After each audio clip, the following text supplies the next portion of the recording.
Most people think 911 calls disappear after the emergency is over. They don't. Every call gets archived, cataloged, time-stamped, and eventually reviewed by someone like me. My job isn't dispatching police or saving lives. I work quality assurance for the County Communications Center. I sit in a quiet office down the hall from the dispatch floor and audit old calls for procedural errors. Wrong questions asked, delayed dispatch times, anything that could become a liability. Most nights are routine. Drunk drivers, medical scares, domestic arguments that sound worse than they end up being. I listen, fill out a report, and move to the next file in the queue. Around 1:30 a.m. that night, I opened a recording flagged by the system for manual review. The audio crackled for a second before a woman's voice came through. Quiet, breathless. "Please, someone needs to come." The dispatcher responded calmly. "Ma'am, what's your emergency?" There was a pause. I could hear faint movement in the background, like someone shifting their weight on a wooden floor. Then the woman whispered something that made me sit up a little straighter. "My husband is in the house, and he's not breathing." Her voice trembled as she continued. "I think someone broke in." The dispatcher followed protocol perfectly, verifying the address, asking if the caller was in immediate danger, sending officers to the residence while keeping the woman on the line. Then the recording ended abruptly. No resolution, no follow-up audio. That wasn't unusual. Once officers arrive, calls often disconnect. What caught my attention was the incident report attached to the file. Officers arrived, residence empty. No victim, no suspect, no caller. Just an empty house. I assumed it was an old unsolved call and started filling out my review notes. Then I noticed something strange in the archive index. The exact same call appeared again in the system. Different year, different case number, same recording length. Curious, I opened the second file. The audio started playing, and within 5 seconds, I realized something that made the room feel a little colder. It was the same woman. Same words, same breaths between sentences. Not similar, identical. I scrolled back to the first file and compared the timestamps. The call I'd just reviewed was logged in 1993. The second one was dated 1999. And farther down the list in the archive queue, the same call appeared again in 2007. My first thought was a database glitch. The archive system had been rebuilt so many times over the years that duplicate files weren't unheard of. Sometimes old cases were accidentally imported twice when servers were migrated. But when I opened the 1999 recording, something immediately felt wrong. The woman's voice came through the speakers. "Please, someone needs to come." I leaned closer to the monitor. Same tone, same tremble. Then she whispered the line I already knew was coming. "My husband is in the house, and he's not breathing." I dragged the timeline of the 1993 call beside it and played them together. Both recordings ran perfectly in sync. Every pause matched, every breath. Even the faint creak of the floorboards behind her happened at the exact same moment. It wasn't similar. It was identical. I stopped both recordings and checked the case information again. Different incident numbers, different dispatch operators, 6 years apart. I opened the 2007 file next. The same audio played, word for word. The dispatcher followed the same script, verifying the address, asking if the caller was safe, dispatching officers to the location. The call ended the same way too, abruptly. I pulled up the dispatch summaries attached to each report. They were almost copy and paste. Officers arrived, residence empty. No victim, no caller. No sign of forced entry. Just an empty house. I switched over to the caller information. Every call came from the same landline, same address. 118 Millbrook Road. Curious, I ran the phone number through the utilities database. The line had been disconnected in 1996, 3 years after the first call, which meant the calls in 2007 and 2018 shouldn't have existed. I scrolled farther down the archive queue. Another entry sat at the bottom of the list. Same phone number, same address. But this one didn't have a year attached yet, just a timestamp. 2:14 a.m. Tomorrow. I opened the file. The audio player showed an empty waveform. File status, active recording. For a few minutes, I just stared at the screen. The archive system had plenty of problems, but it didn't predict future calls. Files appeared after incidents were logged, not before. Whatever this entry was, it had to be some kind of indexing error. Still, the address kept bothering me. 118 Millbrook Road. I copied it into the county mapping system and pulled up the property records. The parcel appeared immediately, highlighted on the edge of a quiet residential grid. I switched the view to satellite imagery. There was no house, just a rectangular patch of pale dirt surrounded by overgrown grass. I zoomed in further. The faint outline of a foundation was barely visible beneath the weeds, like the ghost of a building that used to stand there. I opened the county assessor database next. Ownership record stopped in 1996. Below that was a short note attached to the property file. Structure destroyed, residential fire. No rebuilding permits had ever been filed, no utilities connected. The lot had been empty for nearly 30 years.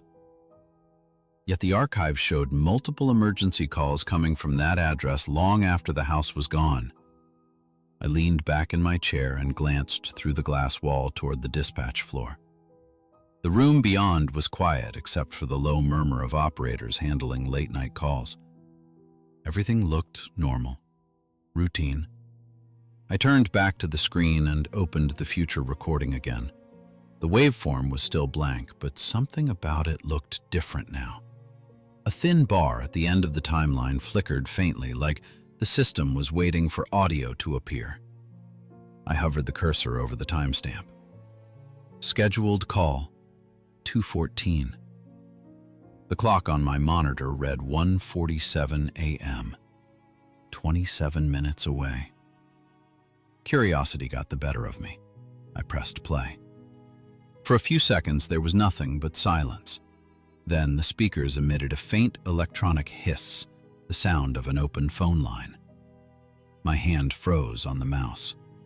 The system clock changed to 1:48 a.m., and on the audio timeline, a thin line of waveform began slowly drawing itself across the screen, like the system had just started recording, except the call hadn't happened yet.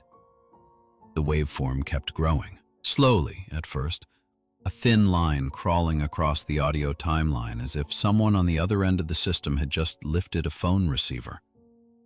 I glanced at the clock again. 1:52 a.m. The timestamp on the file still read 2:14:00, 22 minutes away, but the recording was already happening. I leaned closer and turned the speakers up. The faint hiss of an open line filled the room, then the sound of a phone ringing. Once. Twice. On the third ring, a dispatcher answered. 911, what's your emergency? I felt my chest tighten. It was the same operator from the earlier calls, at least the same voice. Calm, steady, professional. And then the woman spoke, exactly as I'd heard her before. "Please, someone needs to come." My stomach dropped.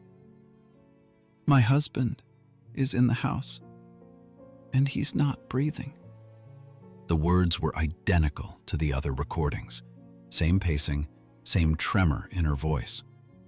For a moment, the call unfolded exactly like the previous ones. The dispatcher confirmed the address, asked if the caller was injured, dispatched officers. But then something changed. In the older recordings, the call always ended shortly after that point. This one didn't. The woman stayed on the line. Her breathing grew faster, uneven, like she was watching something move. "Ma'am," the dispatcher said gently, "are you safe right now?" There was a long pause. Then the woman whispered something so quietly I almost missed it. "He moved." A chill crawled up my spine. The dispatcher hesitated. "Your husband moved?" "No." The word came out thin and shaking. "Something else did." A faint sound crept through the speakers. Footsteps. Slow. Heavy. Moving somewhere inside the house. The woman's voice dropped to a whisper. "He keeps coming back." The footsteps stopped. For several seconds, the line was completely silent. Then the woman whispered one last sentence, and this time the words were different from every other recording. "He can hear me calling." A sudden bang exploded through the audio. The recording cut to static, and the waveform stopped drawing itself across the screen. For a few seconds, I just sat there, staring at the frozen waveform. The recording had stopped. The audio timeline ended in a jagged spike with a bang had cut through the line, followed by nothing but silence. I checked the timestamp again. 2:03 a.m. 11 minutes before the call was supposed to happen. My first instinct was to refresh the archive window. Maybe the system had glitched out while the file was loading, but when the page reloaded, the recording was still there. Same audio, same unfinished waveform, except something else had appeared beneath it. The incident report field. Normally, that section stayed blank until dispatch logged the call after it happened. It pulled information automatically from the active system: caller ID, operator ID, responding units. Right now, it should have been empty. Instead, letters began appearing on the screen, slowly, like someone typing them in real time. Incident type: domestic disturbance. I felt my stomach tighten. Another line appeared. Caller location: 118 Millbrook Road. I looked through the glass wall again toward the dispatch floor. The operators were still working their consoles, unaware of anything unusual. No alarms, no raised voices. Nothing that suggested a call like that had just come in. Behind me, the computer chimed softly as the system updated again. A third line appeared in the report. Unit 12, dispatched. That made no sense. Unit assignments came from the live dispatch system, not the archive database. I picked up the desk phone and dialed the operations floor. The overnight dispatcher answered after 2 rings. "Communications." "Hey," I said, trying to keep my voice steady. "Ben, in QA. Did you guys just dispatch Unit 12 to Millbrook Road?" There was a pause while she checked her screen. "No," she said. "Nothing out there tonight." I turned back to my monitor. The incident report updated again. Unit 12, en route. My pulse quickened. "That's weird," I said slowly. "Because the archive system says..." Across the glass wall, one of the dispatch consoles suddenly lit up. A new incident appeared on the big board above their desks. The dispatcher on the phone with me stopped mid-breath. "Hold on," she murmured. I watched the board from my chair. A fresh call notification blinked onto the screen. Address: 118 Millbrook Road. The dispatcher came back on the line, her voice lower now. "We just got something." "What time was the call logged?" I asked. There was a short pause while she checked. 2:14. I looked down at the clock on my monitor. It had just turned 2:13 a.m., and on my speakers, a phone began to ring. The ringing came from my computer speakers. Sharp, clear, exactly like it had in the recording. I didn't move. Across the glass wall, the dispatch floor suddenly grew busier. One of the operators leaned forward at her console, headset pressed tight to her ear as the new call came through. Then I heard it. Faint through the speakers at my desk and louder through the open line from the operations floor. 911, what's your emergency?" The woman's voice answered immediately. "Please, someone needs to come." My hands went cold. Even from across the room, I knew what she was about to say next. "My husband is in the house, and he's not breathing." The dispatcher followed protocol, confirming the address. "Ma'am, are you at 118 Millbrook Road?" "Yes." Her voice trembled exactly like it had in the archive recordings. "Someone broke in." I turned back to my monitor. The future recording was still playing, only now it wasn't a prediction. It was a live feed. The waveform grew across the timeline in perfect sync with the call happening across the hall. Unit assignments appeared on the dispatch board. Unit 12, en route. Just like the archive report had said. For several seconds, the call unfolded exactly the way the earlier recordings had.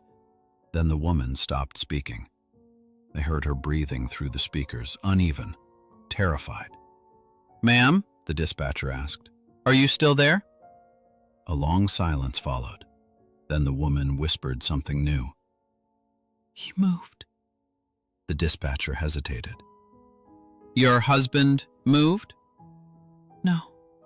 The word came out thin and shaking. "Something else did." A sound crept through the audio. Footsteps, slow, heavy, moving somewhere inside the house. The woman's voice dropped lower. "He keeps coming back."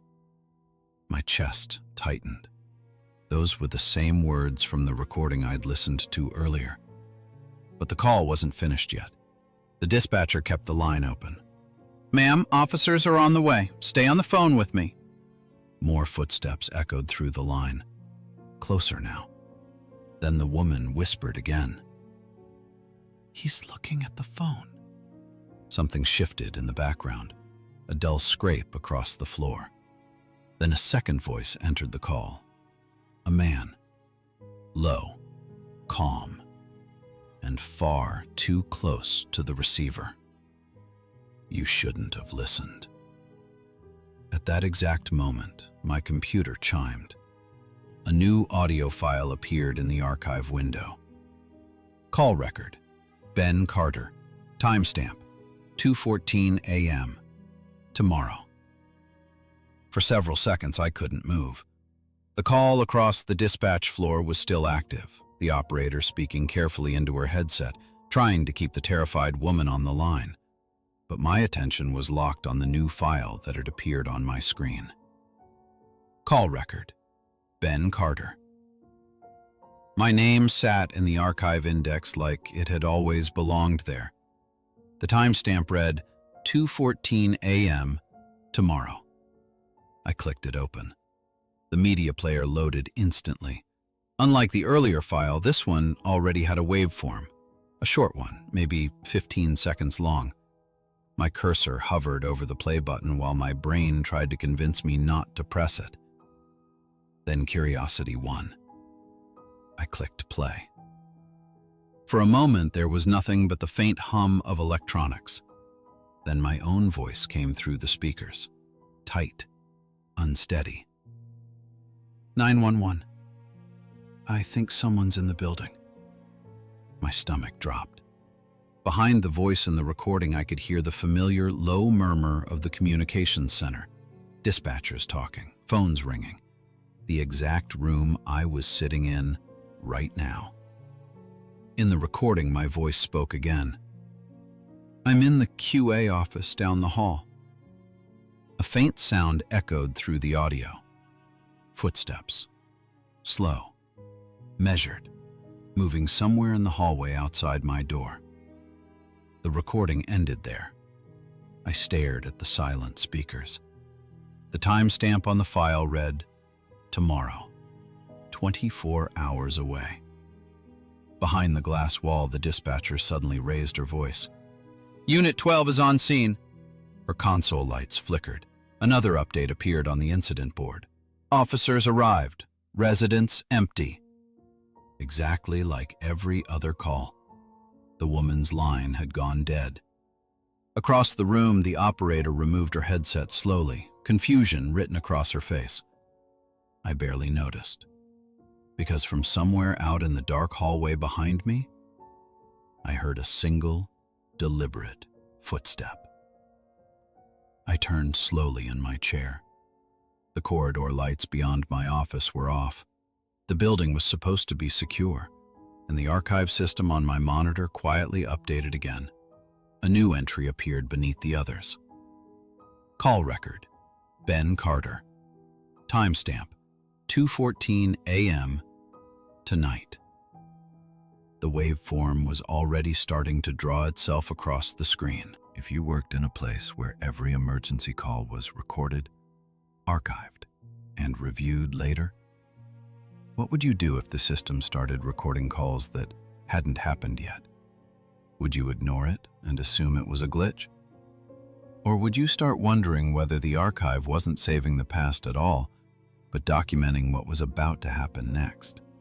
Because if Ben's recording was already in the system, that means the call has only one purpose: to make sure someone is there to answer when he dials 911. If you enjoyed tonight's story, make sure to like the video and subscribe to Campfire Horror Stories for more strange reports, unexplained encounters, and late-night incidents that should never have been recorded. And tell me in the comments, if you discovered a recording of your own future emergency call in an archive system, would you try to stop it from happening? Or would you wait to see what shows up first? The call or the footsteps?